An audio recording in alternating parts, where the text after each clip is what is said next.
ዓለምን በብርሃን ሊሞላ የሚችል ኃይል ወይስ ምድርን በአንድ ቅጽበት ወደ አመድነት የሚቀይር መቅሰፍ? የሰው ልጅ የአተምን ሚስጥር ሲፈታ በእጁ የጨበጠው የአማልክት እሳት ነበር ወይስ የሰይጣን መሳሪያ? ለምንድን ነው ዓለም ጥቂት ሀገራት ብቻ ይህንን ቦምብ እንዲታጠቅ የምትፈቅደው? ሌሎቹስ ለምን ይከለክላሉ? ሰላም የኢትዮጵያ ዴይሊ ኢንተርቴይንመንት ቤተሰቦች፣ ዛሬ የምወስዳችሁ ወደ ሳይንስና ፖለቲካው እጅግ አደገኛ መስቀለኛ መንገድ ወደ ኒውክሌር ዓለም ነው። ዛሬ የምነግራችሁ ስለ ማንሃተን ፕሮጀክት ሚስጥር፣ ስለ ታር ቦምብ አስፈሪ ኃይልና ዓለምን ለዘላለም ስለቀየረው የሽብር ሚዛን ነው። አንድ ቦምብ ዓለምን እንዴት በባርነት ሊገዛ ይችላል? ሰላማዊ የኒውክሌር ኃይል ሲባልስ ምን ማለት ነው? ይህንን ልብን በሚሰነጥቅና እጅግ ሰፊ መረጃ የያዘ ዳሰሳ እስከ መጨረሻው አብራችሁን ተከታተሉ። ይህ ታሪክ ስለ ሰው ልጅ ታላቅ ግኝትና ስለ ከባዱ ስጋታችን የሚተርክ ነው። የሰው ልጅ ተፈጥሮን በጥልቀት መምሮ የአተምን ሚስጥር ሲፈታ በእጁ የጨበጠው ሁለት መልክ ያለው ኃይል ነበረ። ዓለምን በብርሃን የሚያውድ የኃይል ምንጭ ወይንም ዓለምን በአንድ ቅጽበት ወደ አመድነት የሚቀይር የመጨረሻው የጥፋት መሳሪያ።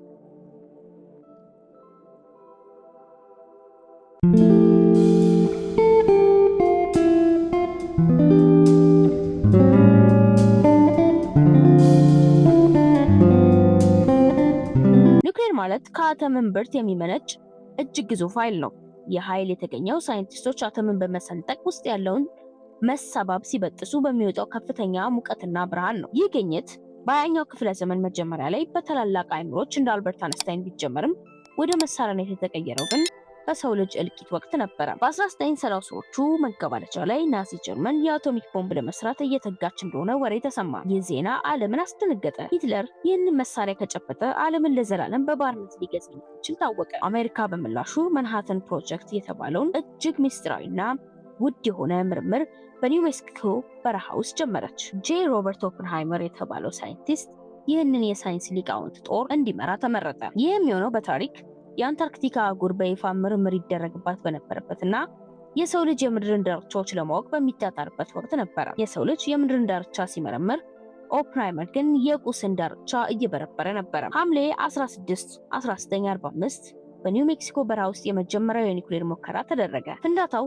ከሺህ ፀሐዮች በላይ የበረታ ብርሃን ፈጠረ። ምድሩ ተንቀጠቀጠ፣ ሰማዩን በቀለም ተጥለቀለቀ። ኦፕንሃይመር ይህንን ሲያይ ከጥንታዊ የህንድ መጽሐፍ ቫጋቫድ ጊታ የተወሰደውን ዝነኛ ንግግር አስታወሰ። አሁን እኔ ሞቶንኩኝ ዓለምን አጥፊ። ይህ መሳሪያ ከተሰራ ከጥቂት ሳምንታት በኋላ በጃፓን ላይ ጥቅም ላይ ዋለ። በሰከንድ ስንጥቅ ውስጥ ከተሞች ደበዘዙ። ሰዎች ሳይጮሁ ሳይሮጡና ሳይሰቃዩ ወደ ጥላነት ተቀየሩ። የኒውክሌር ኃይል ትልቅ ገዳይ የሆነው ለዚህ ነው። ምክንያቱም ይህ መሳሪያ ጦርነትን ለማሸነፍ ብቻ ሳይሆን ህይወት ያለባትን ምድር ሙሉ በሙሉ ለማጥፋት አቅም ያለው ብቸኛው መሳሪያ በመሆኑ ነው። ከቅኝ ግዛትና ከባርነት ሁሉ የከፋው የኒውክሌር ባርነት ጀመረ። ዓለም በጥቂት ሀገራት እጅ ባለች ቀይ ቁልፍ ስጋት ስር ደቀች። ሂሮሺማና ናጋሳኪ ከወደሙ በኋላ ዓለም ወደ አዲስና አስፈሪ ምዕራፍ ተሸጋገረች። አሜሪካ የኒውክሌር አረም ብቻዋን የጨበጠችበት ጊዜ አጭር ነበረ። በ1949 ሶቪየት ህብረት የመጀመሪያውን የአቶሚክ ቦምብ ስታፈነዳ የዓለም ሀያላን የሽብር ሚዛን ውስጥ ገቡ። ሳይንቲስቶች የአተም መሰንጠቅ ብቻ አልረኩም። አተሞችን በማጣመር ልክ በፀሐይ እምብርት ውስጥ እንደሚካሄደው አይነት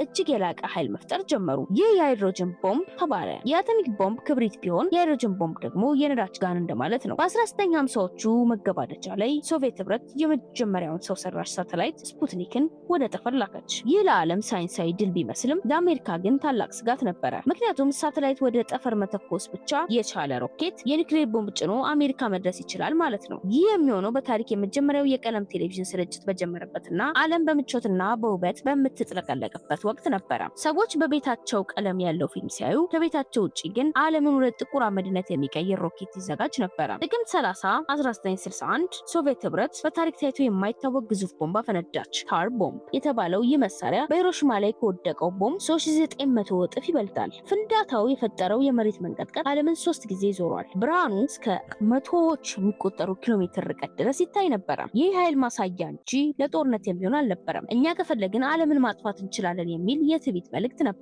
በዚህ ወቅት ማር የተባለ ወታደራዊ መርህ መጣ። ትርጉሙም የጋራ ጥፋትን ማረጋገጥ mutually assured destruction ማለት ነው። አንተ እኔን በኒውክሌር ብትመታኝ እኔ ከመሞቴ በፊት አንተን አጠፋለሁ፣ ስለዚህ ሁለታችንም አንተኩስም የሚል ሐሳቤ ነው። ዓለም ሰላም የሆነችው ስለተዋደድን ሳይሆን ከተዋጋን ማንም ተሸናፊና አሸናፊ ስለማይኖር በመፈራራት ነበር። ታዲያ ለምንድነው ሀገራት ሌላው እንዲኖሩ የማይፈልጉት? ለምንድነው ኒውክሌር ትልቅ ጉዳይ የሆነው? ምክንያቱም የኒውክሌር መሳሪያ የመጨረሻው እኩል አድራጊ ነው። አንዲት ትንሽ ሀገር ይህ መሳሪያ ካላት ታላላቅ ሀያላን ሀገራትን ሊወሯት ወይንም ሊያስፈራሯት አይችሉም። ሀያላን ሀገራት ይህንን የኃይል ብልጫ ብቻቸውን መያዝ ይፈልጋሉ። አንድ ተጨማሪ ሀገር ቦምቡን በታጠቀ ቁጥር ዓለም በአጋጣሚ ወይም በስህተት የመጥፋት እድሏ በከፍተኛ ሁኔታ ይጨምራል። እንደ አውሮፓውያን አቆጣጠር በ1960ዎቹ መጀመሪያ ላይ የኒውክሌር ፉክክር ከቁጥጥር ውጭ እየሆነ መጣ። ዓለም ትንፋሿን አፍና ዛሬ መጨረሻዋ ቀን ይሆን ብላ የጠየቀችበት አንድ ታሪካዊ አጋጣሚ ተከሰተ። ሶቪየት ህብረት በኩባ ደሴት ላይ የኒውክሌር ሚሳኤሎችን በሚስጥር ማቆሟን አሜሪካ ለስለላ አውሮፕላን አረጋገጠች። ዋሽንግተን በ5 ደቂቃ ውስጥ ልትጠፋ እንደምትችል ታወቀ።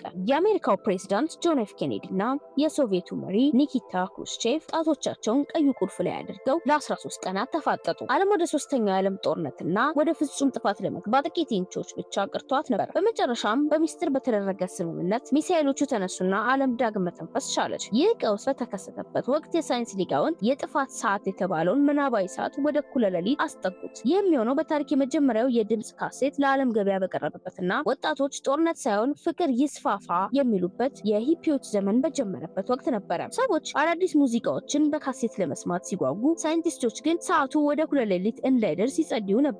ኒውክሌር ቦምብ ለመስራት ብቻ ሳይሆን ለሰው ልጅ ጥቅምም ይውላል። ሰላማዊ ሲባል የኒውክሌር ኃይል ማመንጫዎች ካርበን ሳይለቁ እጅግ ከፍተኛ የኤሌክትሪክ ኃይል ያመነጫሉ። የካንሰር ሕክምናና ኤክስሬ ውስጥም ጥቅም ላይ ይውላሉ።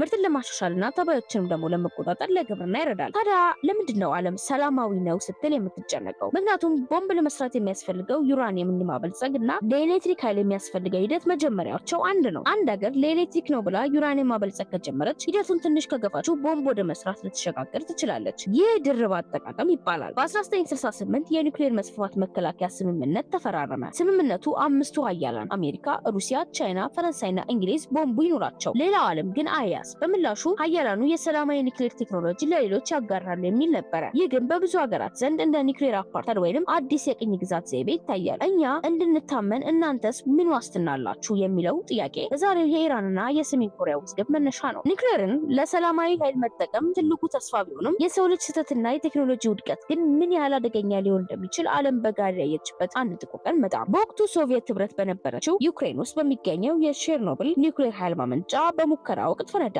ይህ ፍንዳታ የኒውክሌር ቦምብ አልነበረም፣ ነገር ግን ከዚያ የከፋ ራዲዮ አክቲቭ መርዝ ወደ አየር ረጨ። በአውሮፓ ሰማይ ላይ የተበተነው መርዝ በሺዎች የሚቆጠሩ ሰዎችን ለካንሰርና ለሞት ዳረገ። ከተማዋ የሙት ከተማ ሆና ዛሬም ድረስ ማንም አይኖርባትም። ይህ ክስተት ኒውክሌር ኃይል ለሰላማዊ ዓላማ ቢሆንም ምን ያህል ጥንቃቄ ይፈልጋል የሚል ትልቅ ደውል ሆነ። ቼርኖብል በፈነዳበት ወቅት ዓለም በረሃብ ለሚጠቁ ኢትዮጵያውያን ላይቭ ኤድ የተባለውን ታሪካዊ ኮንሰርት አድርጋ ሰብአዊነቷን የምታሳይበት ወቅት ነበረ። ይህ የሚሆነው በታሪክ የመጀመሪያው የማይክሮሶፍት ዊንዶውስ ለገበያ ቀርቦ ዓለም ወደ ኮምፒውተር ዘመን በምትገባበት ወቅት ነበረ። የሰው ልጅ በኮምፒውተር ዓለምን ሊያገናኝ ሲጀምር፣ በሌላ በኩል ደግሞ የኒውክሌር መርዝ ድንበር ሳይለይ አውሮፓ ላይ ጥለቀልቅ ነበረ።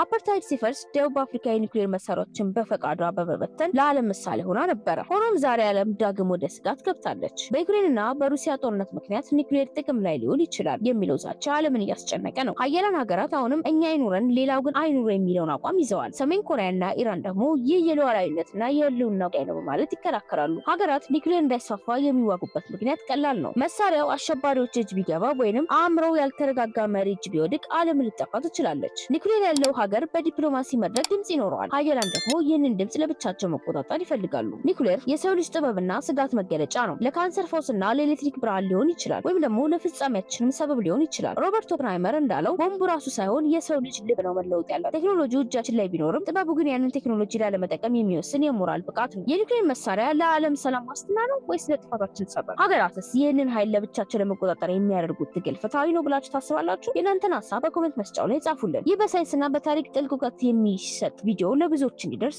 ላይክ ማድረጋችሁን አትርሱ። እንዲህ ያሉ ዓለምን የሚያስደንቁና ትውልድን የሚያንቁ መረጃዎችን ለማግኘት ደግሞ ሰብስክራይብ በማድረግ የኢትዮጵያ ዴይሊ ቤተሰብ ይሁኑ። የኒውክሌር ኃይል የሰው ልጅ የጥበብና ጥግ የፍርሃቱ ምንጭ ነው። ለካንሰር ፈውስና ለጨለማ ብርሃን ሊሆን ይችላል፣ ነገር ግን በክፉ እጅ ከወደቀ የታሪካችን ማብቂያ ሊሆን ይችላል። ሀያላን ሀገራት የሚያደርጉ ሽኩቻ የሚያስተምረን ትልቁ ቁም ነገር ቴክኖሎጂው ሳይሆን ያንን ቴክኖሎጂ የሚመራው የሰው ልጅ ልብና የሞራል ብቃት መሆኑን ነው። ሰላም የሚመጣው በቦምብ ብዛት ሳይሆን በሰዎች መከባበርና በፍትሃዊነት ነው። የዛሬው ዝግጅታችን ይህን ይመስል ነበር። ዓለማችን ከጥፋት ድና በብርሃን የምትሞላበት ዘመን ይሁንልን እያልን በሚቀጥለው ፕሮግራማችን በሌላ አስገራሚ ታሪክና ሌሎችም ዳሰሶች እስክንገናኝ ድረስ ሰላም።